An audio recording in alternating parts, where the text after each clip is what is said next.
الحمد لله رب العالمين يا رب. اللهم علمنا ما ينفعنا وانفعنا بما علمتنا وزدنا علما، وأرنا الحق حقا وارزقنا اتباعه، وأرنا الباطل باطلا وارزقنا اجتنابه، واجعلنا ممن يستمعون القول ويتبعون أحسنه، وادخلنا برحمتك في عبادك الصالحين. واشهد ان لا اله الا الله ولي الصالحين، واشهد ان محمدا عبده وحبيبه ورسوله. سيدي ابا القاسم يا رسول الله، صلى عليك الله يعلم الهدى. واشهد انك بلغت الرساله واديت الامانه ونصحت الامه وكشفت الغمة وجاهدت لله حق جهاده. عباد الله، يقول الله تبارك وتعالى بمحكم تنزيله: يا أيها الذين آمنوا اتقوا الله حق تقاته ولا تموتن إلا وأنتم مسلمون. يا أيها الناس اتقوا ربكم الذي خلقكم من نفس واحدة وخلق منها زوجها وبث منهما رجالا كثيرا ونساء، واتقوا الله الذي تساءلون به والارحام ان الله كان عليكم رقيبا. يا ايها الذين امنوا اتقوا الله وقولوا قولا سديدا يصلح لكم اعمالكم ويغفر لكم ذنوبكم، ومن يطع الله ورسوله فقد فاز فوزا عظيما.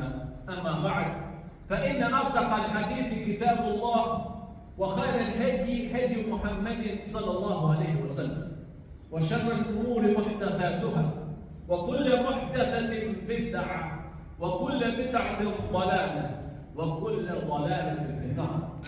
My dear brothers and respected sisters, I greet you all with Assalamu alaikum wa rahmatullahi ta'ala wa barakatuh. All praise is due to Allah. We bear witness and we testify that there is no deity worthy of worship except Allah subhanahu wa ta'ala. And we bear witness and we testify that Muhammad sallallahu alayhi wa sallam is his messenger and his light.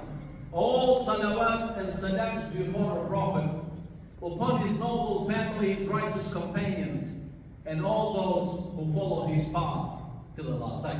My dear brothers and sisters in Islam, it's a very good feeling to be back and to see all of you in good health.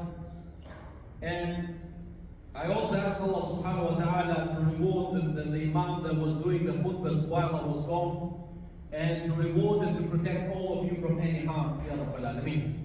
Inshallah, today we'll talk about this very, very important topic, especially when this question is asked about some of the most important teachings of our beloved Prophet sallallahu alaihi wasallam.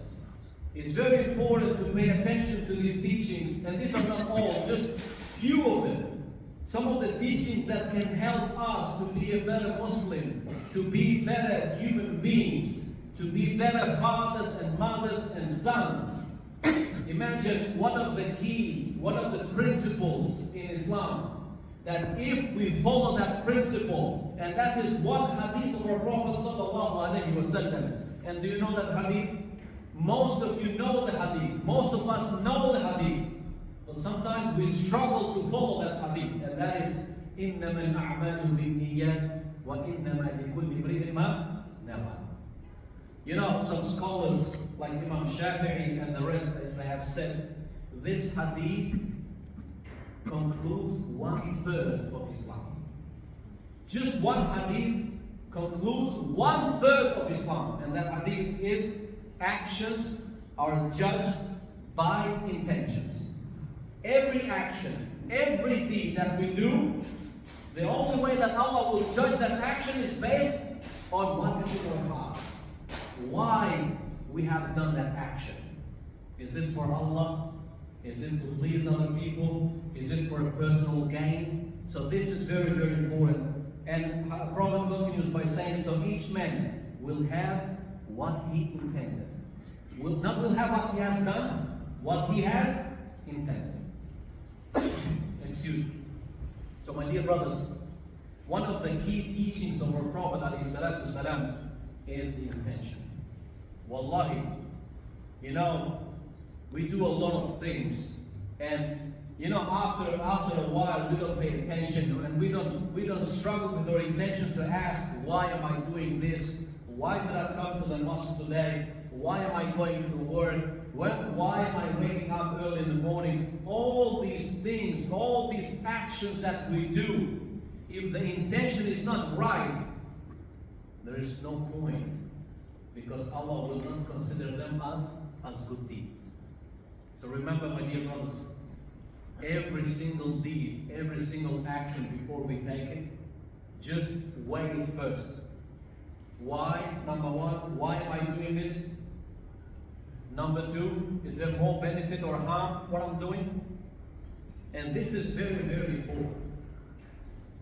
Even when it comes to religious duties, religious obligations in particular, wallahi, we have to question ourselves why we are doing these things. Why do we see so many Muslims nowadays? MashaAllah, beautiful name, Muhammad, Mahmoud, Ahmed, MashaAllah, beautiful physique and looking good and all that. But when we check that person's actions are completely opposite of his name, opposite of the way he looks, opposite of the community, of religion, everything. Go back to the source, and that is the intention.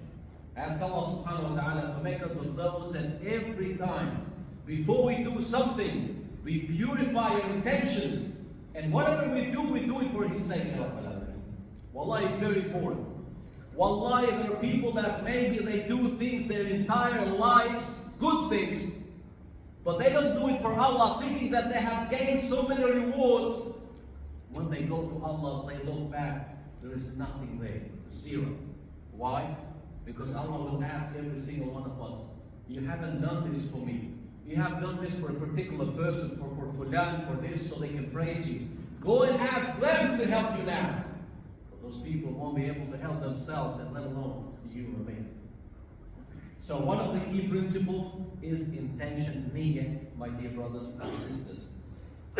Number two, which is related to the first one, and that is also the hadith of our Prophet sallallahu alaihi wasallam about Allah, that Allah is pure, tayyib. Allah is pure and does not accept anything except that is pure.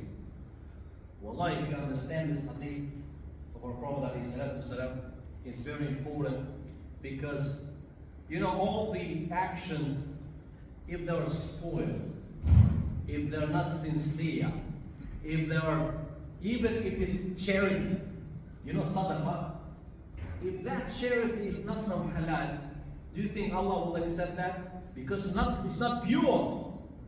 It's not from your sweat. And you can build mosques, you can do whatever you want. If it's not from your sweat, if it's not halal, it won't be accepted. Because it's not pure. And Allah subhanahu wa ta'ala is pure and accepts only things that are pure. So it is very important, my dear brothers and sisters, the element of show in our deeds. And I have mentioned this so many times with the social media and whatnot. Wallahi, be careful. If you give something, do it hidden from everyone. Hidden. Even if it's the smallest thing you do, hide it from people. When you know that no one has seen it, shaitan will not come and whisper. You know that you have done it only for the sake of Allah subhanahu wa ta'ala. Number one, do it secretly. And sometimes when you can do it openly as well, that is accepted. When we collect money on Fridays and stuff, you can't hide yourself, but to give that money, that's fine. But on a personal level, don't put it on social media. Don't buy a pack of food and you give it to someone. There's more cameras than actually food. Everyone is recording from each angle and all that stuff. No. Number two, also give as much as you can while you're still alive. While you can. That is investment for you and me for the hereafter. You remember the hadith of the Prophet ﷺ? I have told you this hadith before, when a man, he left a lot of warehouses full of dates, and he said to the Prophet ﷺ, after I passed away, deliver all these dates to the poor and needy. And he passed away, the companion delivered all that food and whatnot. Prophet ﷺ was supervising everything, and he saw one rotten date left in that magazine, in that warehouse. Prophet ﷺ took that date and he said, Wallahi, if he would have given this date while he was alive, even though it's rotten, would have been more beneficial for him than what he has done now after he passed away. That money that we give and the money that we eat, that is all risk. The rest is not ours. The rest will belong to those that are behind us when we die. Don't think that you've got $1 million in your bank and that is your risk. That's not your risk. Because if you die today, that's not your risk. That will be left behind. Is that true? The risk is what you eat and what you give for the sake of Allah subhanahu wa ta'ala. Give as much as you can and make sure that all the income that you have is from halal. And give only from halal. Why do you think all our du'as are not accepted these days? The du'as of Muslims. We pray to Allah day and night. Do you see the situation of Muslims wherever we go? Why? Because whatever we eat is not from halal. Whatever we wear is not from halal. Nothing is halal in us anymore. SubhanAllah. We go even beyond that. And with respect, I'm saying this. Even living in a non-Muslim country, you know, we try to cheat the government, we try to cheat the taxes and all these kind of things. As Muslims, don't do that. Better pay more, but you know that what you're doing is halal. You understand? Doesn't matter if it's a Muslim or non-Muslim, cheating is cheating. You understand this? So don't come to us and complain Allah is not answering our du'as when you know that you're cheating the government, you're cheating your company, you're cheating this, you're cheating that, everyone. You even cheat the people that you work, you go as a trainee, and he's not around and you try to do shifty things instead of doing this material, you find some cheaper ones, and you expect Allah to answer your dua? No. Even if no one is around, think that Allah is there watching you. And me. This is what it means halal. You understand? Very important, especially for those that are younger. Doesn't matter what your father or mother has done. Doesn't matter what other people do. This is you and Allah subhanahu wa ta'ala. If you want to have barakah, blessings in your life, in your marriage, in your kids, everything, start from yourself. And one of the key points is intention, as I said. And number 2 is whatever you do, any deed, make sure that it's pure, because that is the only way that Allah subhanahu wa ta'ala accepts. If it's any corruption involved, doesn't matter what you give, doesn't matter what you do, that is not accepted by Allah, because Allah is pure and only accept what is pure. You understand? This is very, very important. Number 3, one of the also main teachings of the Prophet ﷺ, and this is very important for us. I chose these teachings that are relevant to us here, because there are thousands of them, but I chose some that we can relate to. Okay? Number 3, it's important for us to leave aside what does not concern us. You know, I went back home, and all I can hear people talk is politics. Day and night. This party, that party, this politician, that politician. And this wasn't even concerning them whatsoever, but they were wasting their time talking about things that they have no influence, they have no effect. They couldn't change anything. So if it does not affect you, if you're not able to change anything, what's the point of talking about those things? We have a saying in Albania. We say we eat our food, but we're concerned about the words of the neighbors. You eat the food at home, but you're not concerned about your problems at home, you're concerned about the problems of your neighbors. No. Leave what does not concern you if you want to spiritually and mentally be relaxed. And how many people you told me during a lockdown and COVID and a lot of mental crisis? Why? Because people are watching news and people are insulting Daniel Andrews or that politician or this politician, and they were getting angry even though they were not able to do anything. And then what happens? That anger that they got by watching news, they were releasing towards wife, kids, parents, and that's what mental crisis means. It does not concern you, leave. Wallahi, the problems that we have at home with ourselves, with our family members, it's enough for us. We don't have to worry about what others do, what this person is doing, what that politician is doing. Leave that to those people who are responsible. If Allah will not ask you about that, then why? Why are you concerned about that? How many problems we have in our own community here? But no, we don't talk about the problems here. We talk about what is happening in Washington, what is happening in Turkey and all those places. It's good to know what is happening. But don't let this get to you. You get what I'm saying? This is very, very important, my dear brothers and sisters. The other one, if you want to be a true believer, and this is one of the key teachings of our Prophet sallallahu alaihi wasallam, is to love for your brother what you love for yourself. لا يؤمن أحدكم حتى يحب لأخيه ما يحب لنفسه. No one will be a true believer until he loves for his brother what he loves for himself. You know, again, I'm relating this to overseas because we don't go there very often, and we see the changes when we go after a year or 2 years. Overseas in Muslim countries has become just like in any Western country. No one is visiting each other anymore. No one likes each other anymore. No one, you know, like they don't. If someone is doing well, they get upset, they're jealous, envious, and whatnot. Same issues we have here. Same. And I know because I live with you. When they talk about a person, Allah has given him something more.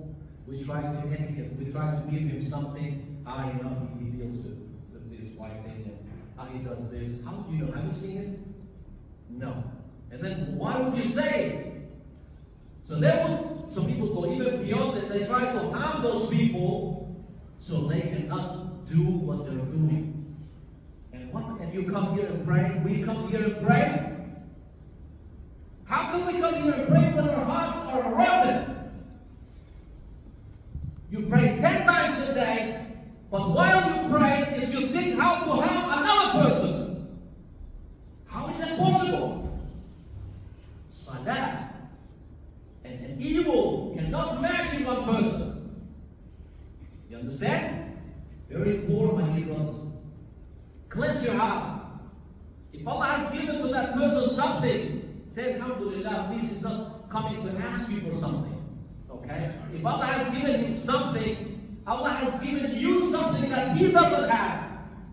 How many people have seen, people, and some of them are our community members here that are worth maybe $200 million. Well, I know a person, but Allah hasn't given him children. You understand? Or some people have hotels and restaurants, but he's got diabetes. He's not able to eat any of that food. But us, alhamdulillah, whatever you find, you eat and you feel good, you sleep on the floor, you've got no pain. And some people sleep on the most expensive beds, but they're awake all night. So these kind of things don't give you happiness. Happiness is when you're content with what Allah has given you. So you don't worry about other people. You don't worry what they have, what they don't have. You worry about yourself and say alhamdulillah. And if you say alhamdulillah, Allah subhanahu wa ta'ala will give you even more. Another teaching of the Prophet ﷺ, I remember this, and I chose this because we live in a non-Muslim country. You know, respecting non-Muslims. You know, this is one of the sunnahs of the Prophet ﷺ. Do you remember when Prophet went to Medina? Do you think all those people were Muslims? No. There were a lot of Jews. There were a lot of people from other faiths. Prophet respected them until they started to attack him. If they didn't attack him, Prophet will never touch them. It's true. And don't think for a second that Medina was the Medina that you remember today. Medina, when Prophet ﷺ went to Medina, you know, Medina was like Las Vegas of today. Prostitution. SubhanAllah. You know, women used to put flags in front of their houses to let people know that this is what we do. Even at the time of the Prophet ﷺ. You understand this? To the point that for Sahabas was something like they didn't understand. And one of the Sahabas said, Ya Rasulullah, I want to marry one of those women. You see, they didn't understand. They thought that was just a job or something. That was the early stages when Prophet went to Medina. Prophet said, how can you marry someone? And then the verses were revealed that only a Muslim would marry a Muslim and a Kafir and all those verses. And I don't want to go into those details. But very important, if we live with non-Muslims, if we work with non-Muslims, respect them. We are not allowed to mock their religions. We're not allowed to mock their gods. You understand? This is part of our faith. Show this Islam that we have learned, show it to them in practice. Respect them. Say kind words to them. Greet them. This is very, very important. And I want to say one last thing, if I may. You know, sometimes when we have, you know, Christians or Jews or whatever, they have these celebrations and stuff like that. You know, we have some scholars from Saudi Arabia or from Middle East that those people have never seen non-Muslims. And they try to give us fatwas here in Australia. My humble opinion, don't listen. I have so much respect for all of them, but listen to imams and scholars that live with you. People that know what you go through. Don't listen to those and translate those lectures into English, and a lot more you get in trouble. We don't live in Arabia. We live in Australia here. And therefore life is different. It's easy from there to give fatwa, drink, you know, chai and coffee, and then everything is no alcohol, no haram anyway. That's easy life. Wallahi, what counts the most is to live like a true Muslim in a country like this one, where there's temptation everywhere, where it's haram everywhere. This is a true believer. Over there it's easy. If you don't go pray, they bash you. You understand? So, listen, respect non-Muslims as long as they respect you back. And you know how many people embrace Islam because of the good actions of some Muslims that work with them? This is very, very important. And also, one should not harm himself or others. This is also part of the sunnah of the Prophet ﷺ. We're not allowed to harm ourselves. Doesn't matter what you go through. Doesn't matter what difficulties you're facing. Don't even think for a second, because I've seen people who, Allah forbid, wishing to harm themselves and, you know, commit suicide and all that stuff. That is not accepted in Islam. And therefore, we're not even allowed to harm other people. If we don't want other people to harm us, how do we allow ourselves to harm other people? And this is very, very important. And never focus, my dear brothers, to collect worldly gain. Because wallah is never enough. Wallah, if you have $1 million, you will want more. If you have 2 million, you will want more. You know this, we've seen this. And people who are rich, they're more greedy. They want more. And I know this with all due respect for everyone. People who are poor, they know what respect is. Whatever they have, they want to give it to you. Those who are rich, not all of them, but a lot of them, even if they see that nobody have, they want to get from you. Because Allah puts that faqr, you know, that greed, that stinginess in their hearts, and they will never be content. Even if they have the wealth of this world, they won't be content. But those people who believe in Allah, those people who wish for akhirah, Allah subhanahu wa ta'ala will give them contentment in this world and in the hereafter. I ask Allah subhanahu wa ta'ala to make us of those who are Alameen. I ask Allah subhanahu wa ta'ala to make us of those that we purify our hearts, and whatever deed and actions we do it only for His sake. I ask Allah subhanahu wa ta'ala to make us of those that everything that we do, we don't do it to show off, but we do it only for His sake. I ask Allah subhanahu wa ta'ala to make us of those that we love for others what we love for ourselves. To make us of those that we're able to feed ourselves and our families with halal, to stay away from haram. Oh Allah, make us of those that we love, we respect, we advise one another only for Your sake. Make us of those that we follow the teachings of the Prophet ﷺ till the end. Make us of those that we respect our parents and those people who are older than us. And make us of those that we educate our children with Islam as much as we can. Oh Allah, make us of those that You're pleased with us in this world and the next. Ameen. Ameen. وأقول قولي هذا واستغفر الله لي ولكم فاستغفروه. سيستغفر الله إنه هو الغفور